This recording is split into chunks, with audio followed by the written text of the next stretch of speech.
WNBA season is almost halfway done, but some things have happened so far this season that have just left me questioning what is going on in the WNBA. So if you're ready to tackle some of these things that's happened this season, make sure to give this video a thumbs up or a thumbs down because it's your thumb, and let's go ahead and get into it. The biggest issue or concern or worry or just genuine question that I've had in this WNBA season is what is going on? Because as you know, the WNBA, she is a league that is on her own. She's not necessarily struggling because the fans she has are the fans she has, but we're trying to grow her. We're trying to make her feel better. We're trying to get her outside of that bubble. And they've just done some things this season that have just really made that the hardest way it could possibly be. And there's mainly two things so far. And number one has been the WNBA All-Star Weekend this year. All-Star Weekend was in Las Vegas, Nevada, brought to you by the Las Vegas Aces. They just won the championship last year. And it was literally during the same time as the NBA Summer League.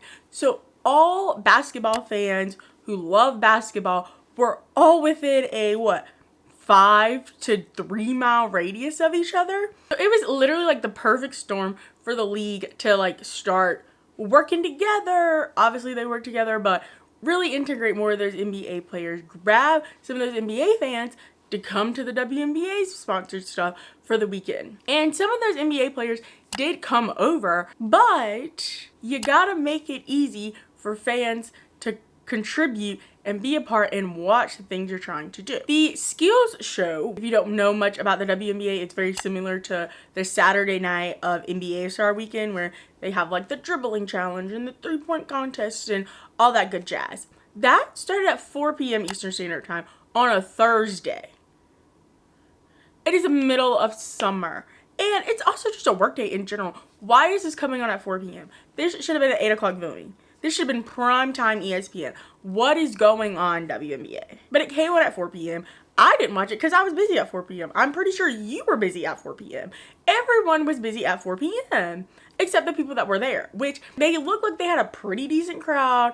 They had obviously a lot of WNBA fans, but the more viewership you got, that's where the money is. You need those sponsorships. You need those TV ratings, and you couldn't get that at 4 p.m. on a Thursday. Like, help me, help you, help me, help you, so this league can continue to grow.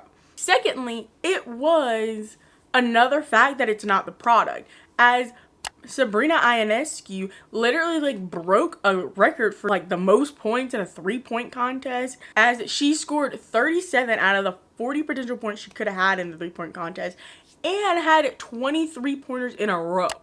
Like, that's insane. Like, obviously, yes, it wasn't in a game situation. It was a stand and shoot, but still, you go out there and try to do 20 in a row. I couldn't. I know you probably can't. And so that shows that it's not the product that the WNBA. It's the WNBA as a whole that's missing the mark and not capitalizing on the few opportunities it has to move the league forward.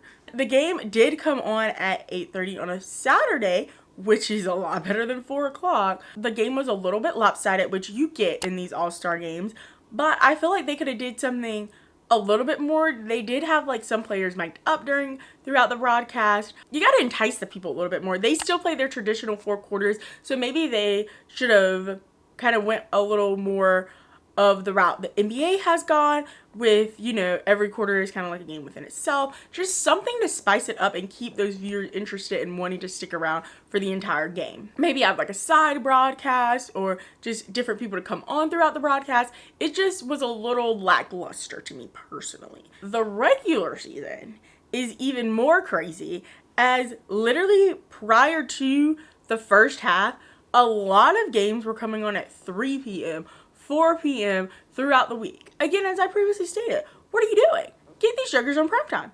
7 o'clock at the earliest. 7 o'clock at the earliest. Because if it's 3 p.m. here, that means on the West Coast, it is the middle of the day. Literally, it's 12 o'clock in the afternoon. Like, people think shit. I know it's summer, and people might not be working as much or going to school or who knows whatever else, but they're out doing outside activities in the summertime. They're going to the pool. They're going to the park. They're going to Busch Gardens. Like, they don't have the time. Like, put that on prime time. You can put it on at a bar. You can put it on Buffalo Wild Wings, and they can have them a cheeky little time. But you showing these games at 3 p.m., like, yes, it is Breanna Stewart going up against the Connecticut Suns, who probably have this year's MVP on their team. But the Liberty and the Suns, they don't really care because guess what? They want to go to the pool. They're going on their beach vacation. But when they come back from their beach before they go to dinner, they could turn on the game and check it out because it's 7, 8 o'clock at night, not 12 and 3 o'clock in the afternoon. On Tuesday, August 8th, the Suns are playing Seattle at 3 p.m. during the weekday, and it is coming on TV, but still, people don't have the time. But that is, as I looked at the schedule, looks like the last middle of the day game they're going to play or have this season. So hopefully, Kathy, if you're out there, you can listen to my suggestions and we can cut this out next season because this is just not cool, dog. Well, now that you know all about how I feel about the WNBA this season, check out this video right here where I talk all about WNBA contracts and how the WNBA flight situation works, as well as subscribe and hit the bell to be notified every time I post a new video, which are Mondays at 11 a.m. Eastern Standard Time. Go ahead and leave me a comment down below telling me how you feel about the WNBA season, and do you have these same questions and concerns that I do? While you're there, give this video a thumbs up or a thumbs down because it's still your thumb, and remember, don't be afraid to join the convo.